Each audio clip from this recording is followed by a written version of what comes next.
রাঙামাটিতে টানা বর্ষণ ও পাহাড় ধসে ক্ষতিগ্রস্তদের জরুরি ত্রাণ দিয়েছে বিজিবির ৪১ ব্যাটালিয়ন।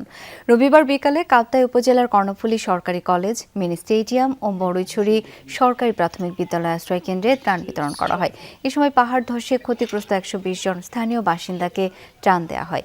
পরে আশ্রয় কেন্দ্রে থাকা পরিবারগুলোর সাথে কথা বলেন বিজিবি কর্মকর্তারা।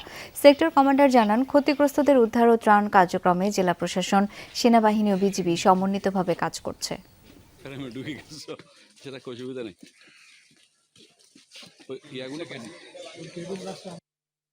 পানিবন্দী মানুষদেরকে উদ্ধার কার্য পরিচালনা করা, সময় মতো খাদ্য সামগ্রী এবং বিশুদ্ধ পানি বিতরণ করা এবং প্রয়োজন অনুযায়ী চিকিৎসা সেবা পরিচালনা আমরা করে এসেছি এবং পরিস্থিতি সম্পূর্ণ স্বাভাবিক না হওয়া পর্যন্ত আমরা আমাদের এই কার্যক্রম অব্যাহত রাখব।